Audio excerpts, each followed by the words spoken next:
buat setiap kasih anugerah Tuhan yang rahmatnya selalu baru atas setiap hidup kita. Amin. Amin. Ya, beberapa hari yang lalu hujan ya, mungkin 2-3 hari yang lalu hujannya lebat sekali. Tapi bagi kita anak-anak Tuhan yang ada di Bima ya bersyukur kita ada sedikit adem, ya kan? Nah, Bapak Ibu dan Saudara kekasih di dalam Tuhan, pagi hari ini saya akan menyampaikan firman Tuhan dan mungkin rasanya kok kita harus lihat dari binatang ya, ada apa ya? Mari kita buka bersama-sama dari Amsal pasalnya yang ke-30. Kita lihat Amsal pasalnya yang ke-30, ayatnya yang ke-24 sampai ayatnya yang ke-28. Ada 4 binatang yang terkecil tetapi sangat cekatan. Mari kita baca bersama-sama Amsal pasal 30 ayatnya yang ke-24 sampai ayat yang ke-28. Kalau Bapak Ibu sudah menemukan, kita akan baca bersama-sama. 2, 3. Ada 4 binatang yang terkecil di bumi tetapi sangat cekatan. Semut, bangsa yang tidak kuat tetapi menyediakan makanannya di musim panas. Pelandu, bangsa yang lemah tetapi yang membuat rumahnya di bukit batu. Belalang yang tidak mempunyai raja namun semuanya berbaris dengan teratur. Cicak yang dapat ditangkap dengan tangan tetapi yang juga ada di istana raja. Bapak Ibu dan Saudara, pagi hari ini kita akan melihat ada 4 binatang yang terkecil menurut Agur Biryake ini atau orang-orang bijak dari Salomo, tetapi dia cekatan. Nah, makna cekatan menurut Kamus Besar Bahasa Indonesia kalau saya baca itu berarti cepat mengerti atau pintar atau cerdik, mahir melakukan sesuatu atau bijak. Itu cekatan. Nah, dalam kehidupan kita, kalau kita melihat keberhasilan atau kesuksesan orang lain, tentu kita akan bertanya, kok kamu bisa berhasil? Kok kamu bisa sukses? Tentu dia akan berkata begini, saya mulai dari sesuatu yang kecil saja. Atau kalau orang-orang yang percaya kepada Tuhan, orang yang beriman kepada Tuhan, kamu kok bisa berhasil? Kamu kok bisa sukses seperti ini? Kok bisa ya? Saya mulai dengan iman. Saya mulai dari iman. Tidak ada kesuksesan yang kita lihat itu hanya mulai dari hal-hal yang hura-hura. Tetapi kita mulai dari hal-hal yang kecil, ya kan? Jadi kalimat yang hanya mengungkapkan bahwa memulai dari yang kecil saja atau mulai dari iman, kalimat ini mungkin terdengar sepertinya biasa atau tidak ada manfaat atau hal-hal yang biasa saja. Tapi kalimat ini kalau kita lihat akan menjadi manfaat dari hal-hal yang kecil atau akan menjadi bermakna apabila kita mau telaten, ya kan? Di Manado ada orang-orang dari Jawa datang. Mereka pada waktu datang dari Jawa berdagang, pertama hanya pakai rombong bakso, ya. Hari pertama mungkin nggak terlalu banyak, hari kedua itu mulai ada yang kenal, tiba-tiba udah ramai. Bapak Ibu dan Saudara, pertama dia hanya numpang di teras rumah orang. Tiba-tiba orang itu yang punya rumah, dia sudah beli rumah itu. Dia beli lagi rumah yang ada di sebelah. Bapak Ibu, hanya dari seorang pedagang kerombong bakso. Kelihatan hal yang kecil. Nah, pagi hari ini kita mau melihat mengapa yang Agur Biryake ini melihat semut adalah binatang yang kecil. Kita lihat di sana ayat yang ke-25 dikatakan begini. Semut, bangsa yang tidak kuat, tetapi yang menyediakan makanan di musim panas. Ya, pada waktu musim panas, semut itu kalau kita lihat kan mereka sibuk sekali. Coba kita jadikan kue. Kue itu sebesar ini, semutnya itu kecil. Dia bisa angkat bersama-sama. Ternyata Agur Biryake ini melihat bahwa semut itu adalah binatang yang rajin bekerja, kerja keras, ulet, kompak, yang suka berkomunikasi. Waktu saya baca sifat-sifat semut itu, dia mau berkomunikasi. Seperti dia kasih tahu, di sana ada makanan. Pertama cuma 1, 2, 3, kemudian ada banyak. Tiba-tiba mereka ada sekumpulan semut. Ya, apa yang kita dapati dari pelajaran semut ini? Amsal pasalnya yang ke-6, coba kita baca bersama-sama. Kita lihat di sana bahwa Amsal pasalnya yang ke-6, ayat yang ke-6 sampai yang ke-8 dikatakan begini. Hai pemalas, pergilah kepada semut, perhatikanlah dan jadilah bijak. Biarpun tidak ada pemimpinnya, pengaturnya atau penguasanya, ia menyediakan rotinya di musim panas dan mengumpulkan makanannya pada waktu panen. Jadi semut ini dikatakan dalam firman Tuhan bukan cuma sekedar kita lihat, tapi firman Tuhan juga meyakinkan, yang meneguhkan bahwa semut itu adalah binatang yang rajin. Nah, Tuhan juga menginginkan setiap kita, kehidupan orang yang percaya kepada Tuhan, bukan hanya kita santai-santai, ya kan? Ada firman Tuhan berkata, kalau orang itu malas, tidak bekerja, dia tidak boleh makan, ya. Kalau kita lihat dalam Amsal pasalnya yang ke-10, Amsal pasalnya yang ke-10, ayatnya yang ke-4 dikatakan begini, tangan yang lambat membuat miskin, tetapi tangan yang rajin menjadikan kaya. Ya, semut pada waktu musim panas dia mengumpulkan makanan. Jadi setelah musim hujan dia nggak perlu lagi keluar capek-capek, sudah ada makanan, ya kan? Amsal pasal yang ke-12 ayat yang ke-24 dikatakan, tangan orang rajin memegang kekuasaan, tetapi kemalasan mengakibatkan kerja paksa. Jadi butuh ada sesuatu yang ulet, ada yang cerdas, ada yang bijak melihat, oh kalau umpama kita mau sukses, kita mau berhasil, kita lihat apa yang harus kita kerjakan. Amsal pasal yang ke-12 ayat yang ke-27 dikatakan begini, orang malas tidak akan menangkap buruannya, tetapi orang rajin akan memperoleh harta yang berharga. Bapak, Ibu, dan Saudara, ada banyak hal yang bisa kita dapat, ada begitu banyak hal yang bisa kita terima apabila kita belajar dari hal yang mungkin semut itu kan binatang yang kecil, Alkitab katakan yang terkecil tetapi cekatan, ya. Dia pintar, dia cerdik, ya. Dia bijak, sudah mengumpulkan segala sesuatu. Amsal 14 ayat 23 dikatakan, dalam tiap jeripaya ada keuntungan, tetapi kata-kata belakang mendatangkan kekurangan saja. Amsal 28 ayat 19, siapa mengerjakan tangannya akan kenyang dengan makanan, tetapi siapa mengejar barang yang sia-sia akan kenyang dengan kemiskinan. Belajar dari semut yang kecil ini, yang mungkin tidak berarti, tidak ada artinya. Di situ kita melihat bahwa apabila kita melakukan sesuatu dengan tekun, dengan ulet, ya, kita melakukan sesuatu, mengumpulkan sedikit demi sedikit seperti semut ini, pada waktu musim hujan mereka tidak kelaparan, sudah ada makanan, sudah ada persediaan. Ya, di tengah pandemi COVID-19 ini, Bapak, Ibu, dan Saudara, kalau mungkin kita orang yang hanya hambur-hamburkan uang saja, atau orang yang malas-malas saja, pandemi, Bapak, Ibu, dan Saudara, bukan cuma 1-2 hari. Ya, sampai hari ini masih jalan. Dari mulai Januari, Februari sudah mulai ada masuk tentang virus itu, dan sampai hari ini kita lihat bagaimana ada begitu banyak orang yang di PHK, ada begitu banyak orang yang tidak punya pekerjaan, bekerja ya tuan rumahnya juga mungkin takut jangan-jangan dia bawa virus ke dalam. Nah, kalau kita tidak ada persediaan apa-apa, Bapak, Ibu, dan Saudara, ini yang dikatakan oleh Amsal, mengalami kemiskinan, kelaparan. Ya, ini kita belajar dari semut. Kehidupan orang percaya kepada Tuhan, Tuhan mau supaya kita bukan hanya rajin bekerja secara lahiriah, tetapi Tuhan juga mau kita harus rajin juga secara rohani. Dalam 2 Tesalonika pasal yang ketiga ayat 1 sampai ayat yang ke-15, di sana diceritakan bagaimana kita harus berdoa dan bekerja. Ya, bukan hanya bekerja saja, tapi ada berdoa, ada persekutuan dengan Tuhan. Ya, dalam Roma pasal yang ke-12 ayat yang ke-11 di sana dikatakan, biarlah rohmu menyala-nyala dan layanilah Tuhan. Ya kan?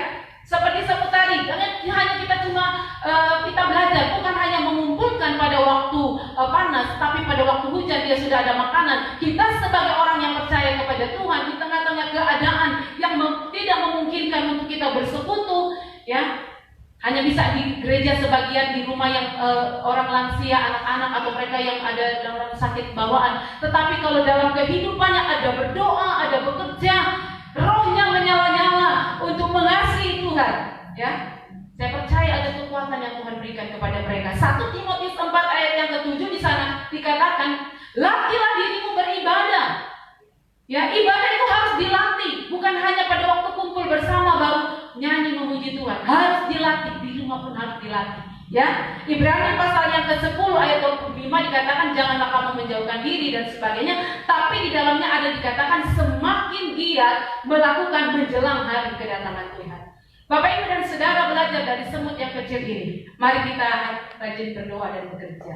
Roh kita semakin menyala-nyala. Kemudian dikatakan latihlah dirimu beribadah dan semakin giat beribadah kepada Tuhan. Amin. Mari kita lihat binatang yang kedua. Kenapa Salomo mencatat pelanduk atau kancil? Saya cari itu pelanduk itu apa. Nanti kalau saya bilang ke jemaat masih mikir pelanduk itu apa. Ternyata kancil, Bapak Ibu dan Saudara. Ya, kalau dulu terkenal saya kalau masih kecil itu kancil itu suka katanya nyolong ya di kebunnya Pak Tadi. Ya, dikatakan Amsal 30 ayat 26 dikatakan begini. Pelanduk bangsa yang lemah, tetapi yang membuat rumahnya di bukit batu. Ya, pelanduk atau kancil ini membangun rumahnya di atas batu di dataran yang paling tinggi, sehingga jika ada badai atau ada banjir, dia selamat, dia aman. Ya, Bapak Ibu dan Saudara kekasih di dalam Tuhan, hewan pelanduk ini dia kecil. Ya, kalau mungkin dia ada di hutan atau di tempat-tempat yang ada binatang yang lebih besar, apalagi ada burung elang, itu paling cepat sekali. Ya. Ikan aja kadang-kadang cuma baru loncat-loncat diburu atau apa langsung bisa menyambar. Ya, pelanduk ini pintar. Tapi pada waktu saya baca firman Tuhan, ini bukan cuma sekedar dia diciptakan, tapi memang Tuhan sudah menentukan untuk pelanduk ini. Mari kita lihat tentang pelanduk. Dalam Amsal,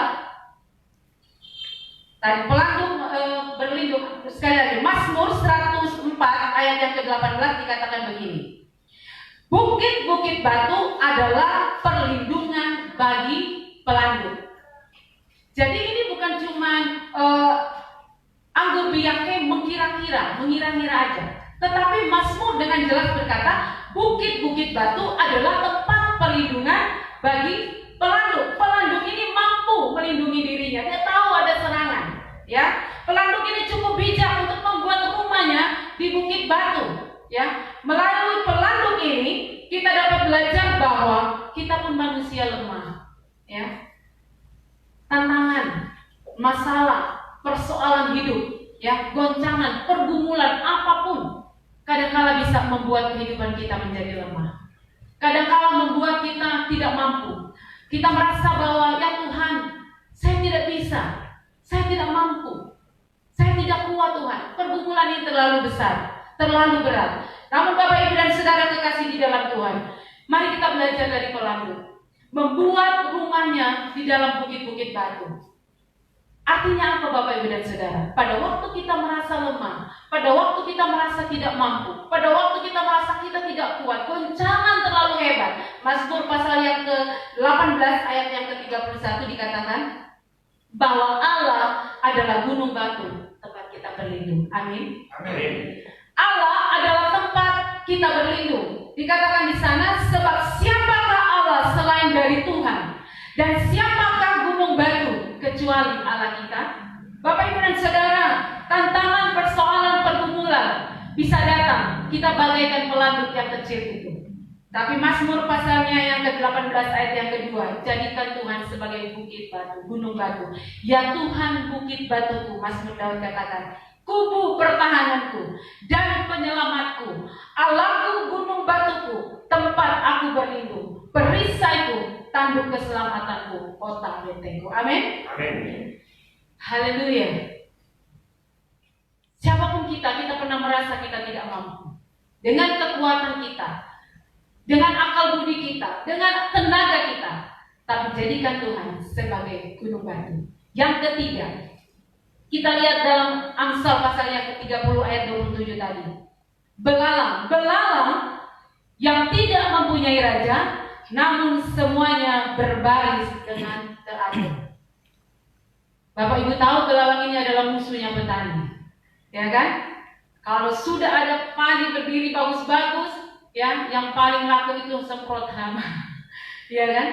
Karena jangan sampai sudah bagus-bagus ini dimakan belalang, apalagi bunga. Ya kan, kita paling suka lihat orang pelihara bunga. Sekarang setelah pandemi ini ada satu kegiatan yang lebih maju buat ibu-ibu bahkan bapak-bapak yang pencinta bunga.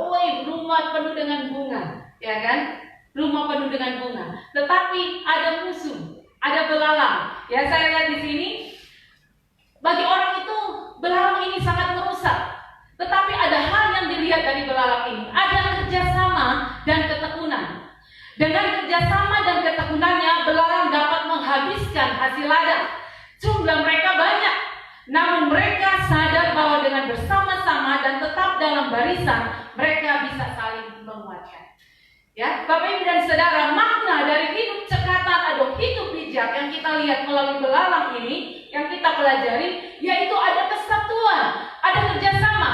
Ya, Pak Gembala selalu mengucapkan, selalu memperkatakan kepada kita harus saling sinergi. Ya, gereja Tuhan akan maju, pekerjaan Tuhan akan maju apabila kita ada kerjasama, ada kesatuan. Ya, dalam Roma pasalnya yang ke-10, ayatnya yang ke-24, coba kita lihat di sana. Apa yang dimaksudkan Tuhan di dalam Roma pasalnya yang ke-10 ayat yang ke-24 itu dikatakan begini. Dan marilah kita saling memperhatikan supaya kita saling mendorong dalam kasih dan dalam pekerjaan baik. Ya, saling mendorong, saling memperhatikan.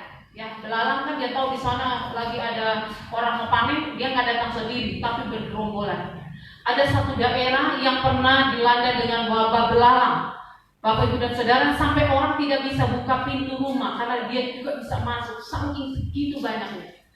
Yang dilihat di sini adanya kesatuan. Rumah tangga kalau tidak ada kesatuan, bapak mau lari ke sana, ibu mau lari ke sana, anak mau lari ke sana, tidak akan pernah akan satu. Tetapi kalau sebagai kepala rumah tangga, dia dapat mengatur rumah tangganya, membawa istri dan anak-anaknya kepada Tuhan. Ada kesatuan. Kita melihat bahwa ada berkat Tuhan tercurah di sana. Amin. Ya, Bapak Ibu dan Saudara terkasih di dalam Tuhan, di tengah pandemi COVID-19 ini, kalau kita tidak ada kesatuan, makanya kesatuan sebagai saudara seiman saling menguatkan, saling mendorong, ya pasti kita lemah. Tuhan merindukan, menginginkan ada kesatuan, ada kerukunan, ada kerjasama bagi kita semua. Yang terakhir, kita melihat cicak, ya. Bapak Ibu, tentunya di sini nggak ada cicak, ya. Saya belum temukan ada cicak. Tetapi rata-rata di rumah pasti ada cicak. Mungkin ya bukan di ruangan yang satu, tapi ruangan yang lain pasti ada. Cicak itu dikatakan Amsal pasal yang ke-30 ayat 28 begini. Cicak yang dapat kau tangkap dengan tangan, tetapi yang juga ada di istana raja. Ya, dari beberapa sifat cicak saya baca, ada begitu banyak sifat cicaknya ini. Tapi dari beberapa sifat itu ada satu hal yang paling penting yang saya lihat dari cicak ini. Cicak ini yang dianggap mudah menyesuaikan diri dengan lingkungannya. Dalam budaya Batak, ya, cicak itu merupakan lambang kebijaksanaan untuk masyarakat suku Batak, ya. Biasanya di rumah adat masyarakat Batak, suku Batak, ada ukiran cicak di depan rumahnya, ya. Karena cicak ini dianggap binatang yang membawa lambang kebijaksanaan, ya, kebijaksanaan. Saya baca-baca kenapa ya kok bisa dia dikatakan bijaksana, sehingga Amsal melihat dan menaruh dalam firman Tuhan bahwa dia adalah binatang yang cekatan karena dia bisa menyesuaikan diri. Kalau kita lihat ada nyamuk yang masuk, nyamuk itu kan binatang yang kalau gigit kita tentunya membawa penyakit, ya kan? Tapi cicak itu ada di atas, waktu ada nyamuk dia masuk, dia makan. Pokoknya ada binatang-binatang yang kecil-kecil di atas pasti dimakan sama cicak. Nah, makna hidup apa yang bisa kita lihat bahwa cicak ini binatang dikatakan bijaksana, ya, dikatakan supaya kita dapat mampu diajarkan untuk bisa beradaptasi. Ternyata makna dan kita dapati dari cicak ini, firman Tuhan mengajarkan kepada kita supaya kita dapat tahu menempatkan diri di tempat yang tepat, ya. Dikatakan pergaulan yang buruk merusak kebiasaan yang baik. Jadi Tuhan mau mengajarkan kita bagaimana kita orang yang sudah percaya kepada Tuhan, kita bisa beradaptasi, tetapi kita tahu juga menempatkan menempatkan diri di tempat yang tepat. Kalau sudah tahu di situ orang suka mabok-mabok, ya kita jangan pergi ke situ. Kan kita disuruh supaya bisa beradaptasi. Jangan salah Bapak Ibu dan Saudara. Ya, kita harus bergaul dengan orang-orang yang membawa mungkin kemajuan untuk iman kita, yang akan memberikan kekuatan kepada kita. Kita memaksimalkan segala sesuatu yang diberikan Tuhan pada hidup kita untuk menyatakan kemuliaannya, baik untuk pekerjaan Tuhan maupun dalam kehidupan kita sehari-hari. Harus kita beradaptasi. Ya, kita mampu mempergunakan segala talenta yang diberikan oleh Tuhan untuk kemuliaan nama Tuhan, dan Tuhan memampukan kita untuk kita tampil seperti cicak ini dikatakan, tampil di depan istana-istana raja. Tidak mungkin Bapak Ibu dan Saudara, orang yang hidupnya huru-hara, orang yang hidupnya berantem, orang yang suka mabok-mabok, tiba-tiba ada acara di istana, mari kamu diundang. Tidak mungkin Bapak Ibu dan Saudara. Tuhan bisa mengangkat kita, Tuhan bisa memakai kita apabila Tuhan juga tahu kita bisa beradaptasi, memposisikan hidup kita. Kalau kita anak Tuhan, ya bergaul harus lebih hati-hati. Ya, ada satu kesaksian yang saya mau sampaikan, Bapak Ibu dan Saudara. Ada satu orang ibu, dia ini teman dari mama saya. Saya mau saksikan bagaimana dia bisa beradaptasi pada waktu Tuhan mengangkat dia. Teman mama saya ini, dia pedagang toge, ya, pedagang kecambah di pasar. Tapi anaknya laki-laki itu kepingin sekali mau masuk polisi. Bapak Ibu, jadi seorang polisi bukan hanya memiliki kesehatan yang bagus, bukan hanya memiliki badan atau postur yang bagus, tetapi kadang-kala juga ada butuh biaya-biaya yang harus dikeluarkan. Jadi ibu ini dia bilang begini sama anaknya, mama gak punya uang yang cukup untuk itu. Tapi kalau Tuhan berkehendak untuk kamu masuk jadi polisi, Tuhan pasti tolong. Ya, ini saya mau sampaikan, dia mampu beradaptasi, mampu dia mengembangkan talenta. Ya, dia olahraga dengan baik, jaga kesehatan, dia rajin persekutuan. Ya, setiap ada persekutuan doa dia sampaikan. Ya. Paling jarang kalau anak-anak muda-mudi yang sudah dewasa seperti itu mau terlibat dalam persekutuan, tapi dia mau libatkan diri. Dia bilang begini, tolong bantu doa, doakan saya mau jadi polisi. Bapak Ibu dan Saudara, orang tuanya juga, mamanya ini seorang ibu janda, dan tekun berdoa sampai satu ketika dia mengikuti tes. Ya, dia bilang kalau memang Tuhan kehendaki, kamu pasti lolos. Tes pertama lulus, tes kedua lulus, tes ketiga lulus, tes keempat. Bukan ada berapa kali tes Bapak Ibu dan Saudara, baru diperiksa. Jangan sampai kaki ini ada varises, jangan sampai gigi ini ada yang lubang. Banyak sekali Bapak Ibu dan Saudara. Ya, secara administrasi juga dia harus dia harus juga pintar secara akademik. Harus pintar Bapak Ibu dan Saudara. Tinggal yang terakhir. Pada saat yang terakhir dia bilang begini, kalau Tuhan sudah menolong saya dari tes pertama, saya percaya sampai terakhir Tuhan bisa menolong saya. Ya Bapak Ibu dan Saudara, kita melihat, kita memulai dari hal-hal yang kecil, ulet, pintar, cekatan, mengambil hal-hal yang positif, bisa beradaptasi, dan akhirnya anak ini lulus jadi AKABRI. Mungkin secara ekonomi orang tuanya nggak ada, kan nggak mampu, tapi Tuhan yang memampukan. Amin. Ada begitu banyak potensi yang ada dalam kehidupan kita. Tuhan bisa pakai kita seperti mungkin binatang yang kita lihat, dia sepele, hanya seekor binatang, ya, binatang aja yang seperti itu Tuhan pelihara, Tuhan perhatikan, apalagi kita. Amin. Bapak Ibu dan Saudara, kita adalah ciptaan yang mulia, yang Tuhan pilih, yang Tuhan jadikan. Melalui pelajaran ini kita dapati dan kita memahami bahwa Tuhan bisa memakai kehidupan kita.